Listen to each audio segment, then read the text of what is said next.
Itiyoophiyaan biyya dachee miidhagaa fi hawwataa uumamaan badhaatedha. Hambaaleen seenaa fi duudhaaleen gaggaariin uummataas simboo dabalataa ishee toraniiru. Kun lammiileef madda ittiin boonani. Turistootaaf ammoo hawwata ilaalanii hin quufne. Ta'us waggoottaniif seektarri turizimii biyyattii xiyyeeffannaa gahaa argachuu dhabuun hammi turistootaas bu'aan damicharraa biyyattiin argachuu qabdus hamma eegamuu gadii ta'ee tureera. Amma mootummaan imaammata ifaa bocee seektara turizimiis utubaawwan dinagdee shanan keessaa tokko taasisee hojii hojjetaa jiruun damichi dadammaqeera. Amma iddooleen ga'umsa turizimiis misoomaniiru. Bu'uuraalee misoomaanis guutamaniiru. Kun ammoo abbootii qabeenyaa dhuunfaas bal'inaan seektarichatti akka hirmaatanii taasisaa jira.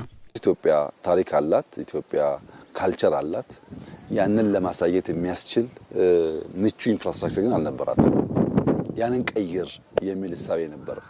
ኢትዮጵያን ሴና ቀብዲ aadaa qabdi san agarsiisuuf garuu misooma bu'uuraa mijataan qabdu turte yaadama san haa jijjiirru yaada jedhu qabna ture maaddiin biyyaaf maaddiin shaggariif maaddiin dhalootaaf jennee hojiin hojjenne ijadamee turizimii banee abbootiin qabeenyaa dhuunfaa akka itti hirmaatan taasisuu kaayyeeffanneeti wancii sagantaa maaddiin biyyaafiin hojjenne dandii ammoo dhaabbileen dhuunfaa hojjetaniiru Soomaaleetti shabalee hojjennee cinaadhaan dhaabbileen dhuunfaa itti galaniiru Beenuunaa hojjennee Awaash abbootiin dhuunfaa itti galaniiru Jimmas abbootiin dhuunfaa itti galaniiru kanneen biroos akkasuma abbootii qabeenya dhuunfaa kanaan dura maaltu dhoorke yoo jette tarsiimoo ifaan deeggaramaan waan hin turinii fi amma bal'inaan hojii eegalaniiru.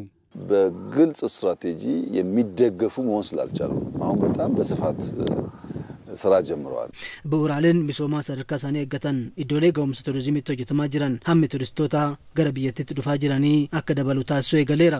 ዴዘርት የምንለው lafa gammoojjii haga lafa olkaa fi qabbanaatti misoomaalee iddoo ga'umsa turizimii uumamaa giddu galeeffatan hojjechaa jirra. Iikoo turizimii irratti paarkiiwwan biyyaalessaa irratti turizimii bineeldotaa irratti turizimii magaalaa irratti fi turizimiiwwan biroo dagataman hunda irratti hojjetaa jirra. Misoomni turizimii jijjiiramaasitti mootummaan xiyyeeffannoo olaanaa itti kennee hojjetaa jiru. Hawaasaas fayyadamaa taasisaa jira. አዳዲስ ግን የተሰሩት የቱሪዝም መዳረሻዎች ሌጀሪም ናቸው።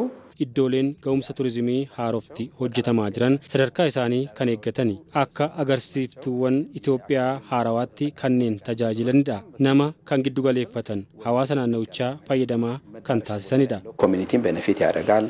dameen turizimii Itoophiyaa boqonnaa itti aanutti ce'aa jira. Walitti dhufeenya uummataa fi uummataa cimsuufis oolaa jira. በቅርቡ እያያችሁ ከሆነ አላቅም የውጭ ሀገር እንግዶች ኢትዮጵያ ሲመጡ ከዚህ ቀደም ከምናደርገው yeroo dhiyoos arguu keessan hin beeku garuu alarraa keessummoonni yoo dhufan aadaa simannaa isaa kan kanaan duraarra karaa adda ta'een dursa sarkasii aartii Itoophiyaa fi nyaata aadaa Itoophiyaa erga dhiyeessinee fi booda dhumarratti kennaa aartii kennina suuraa isaanii kan gogaa re'ee irratti harka namaan hojjetamu kennaa jirra.